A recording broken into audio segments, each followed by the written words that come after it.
Welcome to the Bringing the Human Back to Human Resources podcast, the podcast all about the delicate balance between people and business, and quite literally reconnecting the two. My name is Traci Rubin, and I've spent nearly my entire professional career in HR. Join me as I share stories, opinions, and words of advice with you each week.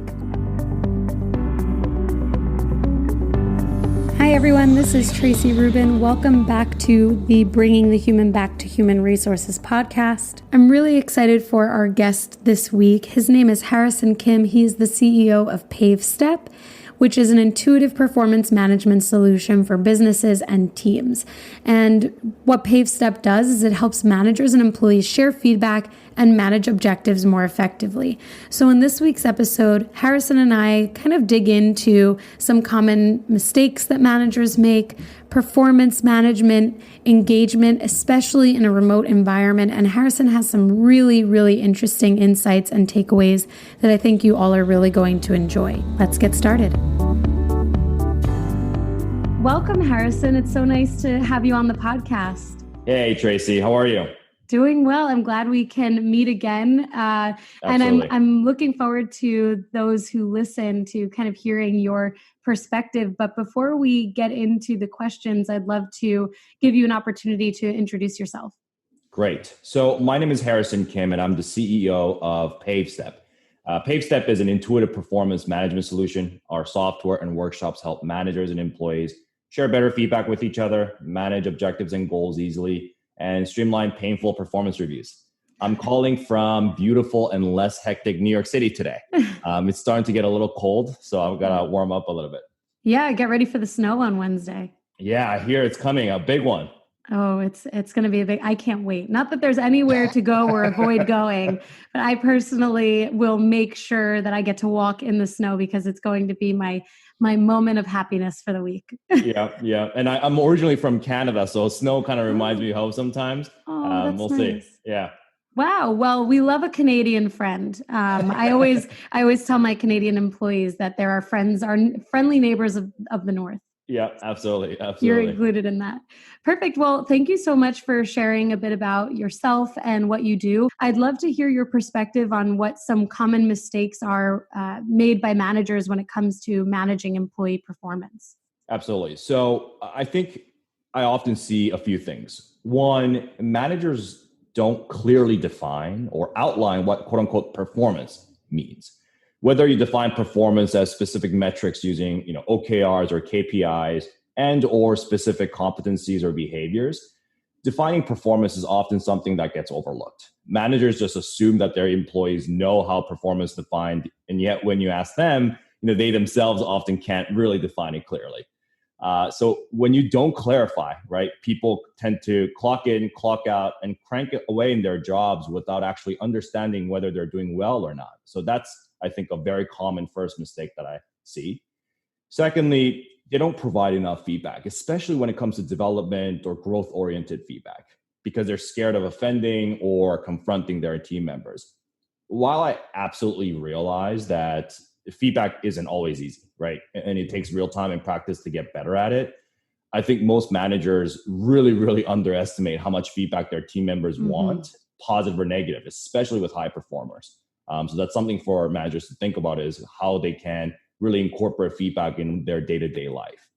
And lastly, I think managers don't take the time to document performance in a systematic way. And this is not just managers, it's really a lot of, most employees, I would say. And this becomes a big problem because it's just simply difficult to remember any of this stuff, right? We all have busy lives, both professional and personal. And it's just difficult to remember what 3, 4, 5 of your direct reports have done in the last quarter, let alone 6 months or 12 months, right? And you have to have some kind of structure or process so that you can document this stuff in real time and minimize recency biases when it comes to, your end of year or 6 months review cycle. Absolutely. So those are the three things that I see. Moving from that, in terms of the actual managing of performance, a lot of that often relies on real-time observations in order for us to deduce how an employee is performing. Yeah. So what are some things that managers can do to most effectively evaluate performance from home? Yeah, so I'm going to take your question and answer it a little bit differently. So I personally don't think that transition from office to home should have too much impact on performance evaluation. I do think it's different, that's for sure, but I don't think it's inherently changed how we assess performance. And let me explain a little bit. So back in the office, right, most managers were or thought they were, or at least it should have been, evaluating performance based on things like OKRs and competencies and behaviors like we discussed. In other words, you're looking at what people are achieving and how they're achieving them, simply. In the work from home environment, most managers should still be evaluating performance on those things, right? What people are achieving and how they're achieving them. You just do it more through Zoom or whichever new tool you use instead of in person. I think many managers have found it difficult to, quote unquote, evaluate performance in this remote environment, largely because, one, they felt like they had more visibility and better pulse on people's day-to-day in person, meaning being in person makes them more feel connected, get better visibility, understand them more closely. So that's number one. Or two, they weren't doing a good job of assessing performance in the first place, but thought they were because they could see the butts and seats, right? So these two things sound similar, but they are different. First one, I'm referring to the fact that you feel more comfortable because you see your people, you feel more productive, you have a closer bond, and you're assessing performance using what we talked about and layering in this more natural interaction in person to support your assessment. While there may be some biases that creep in here, this is totally understandable, right? Managing performance becomes a bit harder because you have little less data set that you're used to in the remote environment. So that's kind of, I think, a good problem to have, or a problem that you're probably going to have.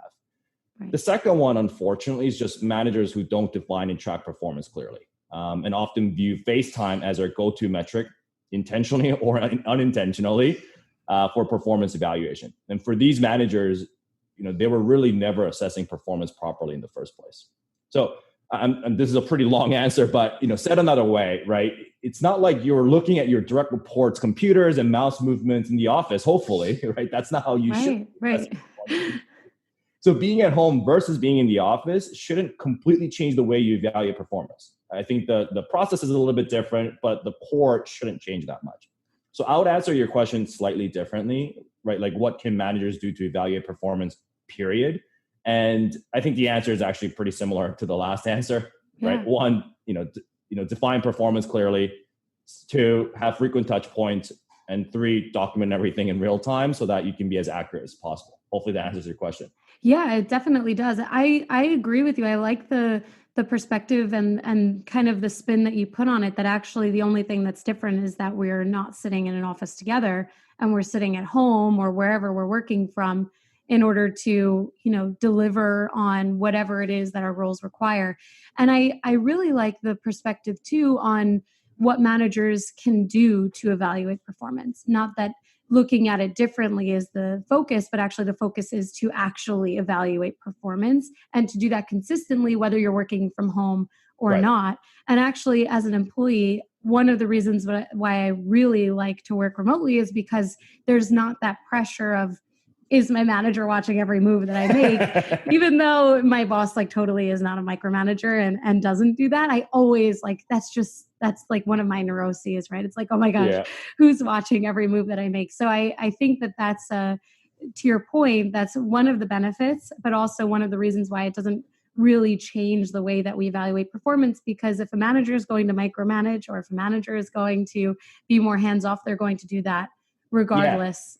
I mean, the analogy or the exact parallel in the remote work environment is like, are you on Slack or are you on Teams, right? And I know, and I know managers, some managers kind of care about that, and like from personal experience to talking to my, friends and partners. So, those habits will, find their ways to be present in the remote environment. Totally. I love that. So thinking about one of the challenges with the remote environment that I think is unique to being remote is really around performance linked with engagement. I think engagement has taken the hardest hit probably when it comes to a more remote workforce. So knowing that performance and engagement are closely related, but remaining engaged during this time, as we know, has been a proven challenge. Do you have any advice for managers who are struggling with employee engagement? Yeah. So, I mean, this is the $1 billion question. And I think there's a lot of drivers of engagement, and the effectiveness of these drivers will depend a lot on employees' preferences as well, I think, and just the situation overall. But I'll talk about kind of one driver that is often talked about, but I think sometimes not used in the best way, autonomy. And this is one of my personal frameworks. So I would actually love to get your thoughts on it as well. So many people talk about autonomy and it being an important part of employee engagement. And I 100% agree. But I think autonomy works when there are certain conditions met. I think you need clarity, capability, and capacity. So what I mean by that is I think autonomy is powerful, and it's a powerful driver of employee engagement if the employee has clarity on what needs to be accomplished or the overall purpose, has the capability or potential capability to execute, and has the capacity or the resources to actually execute it. If employees lack any of these three things meaningfully, I think they end up spinning their wheels and actually really suffering. And this is something that I've personally observed over and over in my previous roles and previous lives. So in short, for managers, I think I would suggest really consider those three things: clarity, capability, and capacity, before simply giving quote unquote autonomy, letting people do whatever they want to do. I completely agree. As someone who literally only wants to be autonomous ever, I think that that's a really good point, because actually the only reason why I'm able to be autonomous is because of all of those things. If Right. I was new in my role or new to the company, autonomy is not the goal. Autonomy is the goal long term, but not something that my boss should give me if I'm new in role or new to the company. Because in terms of even competence, you're not totally competent in your role when you're brand new or when you're starting fresh in a new company. And a lot of the leadership trainings that I've taken, completed over the course of my career, always talk about strategizing how you lead your employees. And that when someone is new in their role or new to a company, they're actually starting out as though they basically have blinders on and have no idea what's going on, because they have to develop that clarity, for example, in their role, and also what's expected from them. And when I think of autonomy linked with engagement, actually too much autonomy in a remote workforce is potentially, a place where there can be degradation of the culture of the company. Right. And it's really, the reason why I ask you that question is because in my company right now, it's one of the biggest challenges I think that we have facing our remote workforce, which maybe 30% of our employees are remote because the rest are in the field and working in our stores, since we're a retail organization. Yep.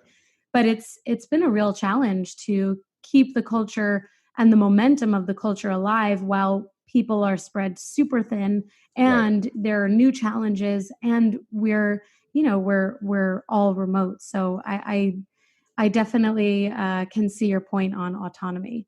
Yeah, absolutely. And just from I guess another angle too, I have found that some people actually don't even like autonomy. They want to be kind of handheld and be paired up or be coached very, very closely. I don't want to say micromanage, but I have seen those people as well and worked with those people, and they can be effective. But autonomy just isn't one of the drivers that lets them to be effective. It's true. So yeah, I've seen that as well. Yeah, I think it's those individuals who are really looking for a specific framework in their role, and don't necessarily want to be the one making the final decision, but want to make sure that they're making the right decision. And there's definitely room for those types of leaders or individuals in an organization. Yeah. As far as advice goes, because I'm asking you for a lot of your tips and tricks that I think the listeners will be excited This is about. everything I know. Yeah, right. I'm putting everything on the table. I love it. Well, just so you know, you have an advice column on my podcast now. So what advice do you have for employees who are starting new roles remotely? Is there any advice that you have for managers related to onboarding these new hires as well? Yeah, I think this is I'm going to give a more or less the same answer for both sides, but for employees, spend the time and meet as many people as possible, whether it's 10, 15 minutes per person. I think that's even that's just more than enough. try to get a better feel of the work culture and start creating connections throughout the organization. I think one of the biggest challenges in the remote environment is that it's difficult to create organic relationships in the workplace because you're not in person together, you're not grabbing coffee, you're not doing like team activities or grabbing lunch together. So I think you should really put the effort in doing that, and because that's how you're going to really build your network in your organization and start pulling these resources whenever you need them, right? And for managers, kind of the same thing, right? I would suggest proactively creating these opportunities for the employees so that they can connect with people across the organization. And if you don't have capacity or the network, ask for support from your HR teams or talent teams.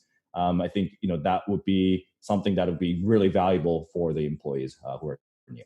That's great. I can't imagine being someone who's starting fresh in a brand new company where you haven't even met your supervisor in person. It's like a totally overwhelming thought. It's like you enter, normally people look for companies that are aligned with their values. And it's really hard, I imagine, to figure out if you're actually moving into a role or a company that provides that. But I also, playing devil's advocate with my own perspective there, if someone's lost their job, they have no other option. They're going to take a job if it comes to them. And so hopefully it turns out to be exactly what they want it to be. And I guess moving on from that, do you have any predictions on how working remotely will change the future of working after the pandemic, which hopefully ends January 1st? That would be my goal. It's like if we can just close 2020. But yeah, do you have any predictions on that, especially considering employee demand for flexible scheduling probably coming out of this? Yeah, I don't think I'm saying anything groundbreaking here, but I do think many organizations will be utilizing like a hybrid model, right, of working from home as well as working in the office for their employees. I think 2020 has made it pretty clear that while work from home is amazing for some people in certain aspects, it's not so amazing for some people in other aspects. And I think this will become more and more of an important factor for employees' criteria when joining an organization, right? I mean, in 2019, for most roles anyway, it was almost unthinkable to work for an organization full-time on a salary basis and live in 8 different cities at the same time, or 8 different countries at the same time. Now, it might actually become a real driver of job satisfaction for some people because it's become such a quote-unquote normal thing to do in 2020 anyway. So yeah, again, I'm not saying anything groundbreaking here, but I think that's probably going to be what's happening for most companies. But the one area I am actually really interested to see is the impact on salaries and wages. Traditionally, NYC, Bay Area, and other major cities typically provided higher compensation than other smaller cities. I'm curious to see how this will play out as more and more companies become quote unquote truly remote. How that's gonna play out. Well, that's a really compelling point. And it reminds me of an article, I think it was in the New York Times, that came out in the spring when Twitter decided, it might have been the spring or summer. I'll link it in the episode details once I find it, where Twitter announced that they were going 100% remote. And there was a discussion around how individuals would be paid and whether they're keeping their salaries. Are they going to adjust their compensation practices to consider where the person works or lives, I should say, considering everyone will be 100% remote? That is a really compelling point, and I'd be interested to see how that plays out too. And I mean, maybe there's someone doing research on that now. I'm sure there are. I mean, if you think about, pay for performance or pay for value and equity, like how do you really define that when everyone's remote? Right. Because, that kind of conflicts with, living expense adjustments, if you will. Right. The cost of living increase we all look forward to. So that's going to be kind of an interesting area to see how that plays out. And actually, the last thing I'll mention, this kind of triggered something, and I do think something will change pretty dramatically, is the importance of defining and documenting performance. And I know I've talked about this a few times, but given the remote environment, as well as just the recent focus, even heavier focus on unjust terminations, I think companies should really start thinking about, if they're not already, defining and documenting performance, even simply from a legal perspective. I expect that's going to become hotter topic over the next several years. I think you're right. When I think of documentation, I always think about, okay, if we were to be subpoenaed, this document needs to be able to stand up in court. And that's just based on the training that I've had. But to your point, especially considering pay for performance, people, first of all, pay is extremely litigious because, there are discrimination cases around pay. There's a focus on the gender gap and all of those things when it comes to pay equality or equity. But then when you consider how that could change with the focus on pay by performance or based on performance, you're absolutely right that documentation is going to be much more scrutinized, I'm sure. And in a way, maybe it will actually improve the way in which managers hold their employees accountable and manage performance because there's not going to be an option. Right. Not that there's ever an option, but right. You kind of have to do it. Right, exactly. It's like, now you really have to do it. Like I told you before that you have to, but now you really have to. Right. Well, that's perfect. I appreciate the compelling takes that you've provided and the insight that you've shared. I'm sure that everyone listening to this episode is really going to appreciate, especially that last point, but your take on performance management. So to close out our conversation today, where can the listeners connect with you and find you? Yeah, absolutely. So they can find me on LinkedIn at Harrison Kim. Also, you can find a lot of cool podcasts and blogs on everything related to people. Traci, you were on one of them on our website, pavestep.com, pavestp.com. Amazing. Well, thank you so much for your time and for sharing us all the secrets and the tips that you have. That's all I have. So you left it all on the table. Exactly. Thank you so much for having me. Thank you. Thank you so much for listening to this week's episode. I hope you enjoyed all of Harrison's insights and thoughts. I will link all of the places where you can listen to Harrison's podcast or connect with him in the episode description. So definitely be sure to take a look and connect with him. And as always, you can connect with me on Instagram at HRTraci, that's HRTRACI. You can send me an email at podcast@hrtraci.com, connect with me on LinkedIn, or connect with me anywhere else. So definitely take a look at the episode descriptions for all of those links, and I will see you and speak to you next week.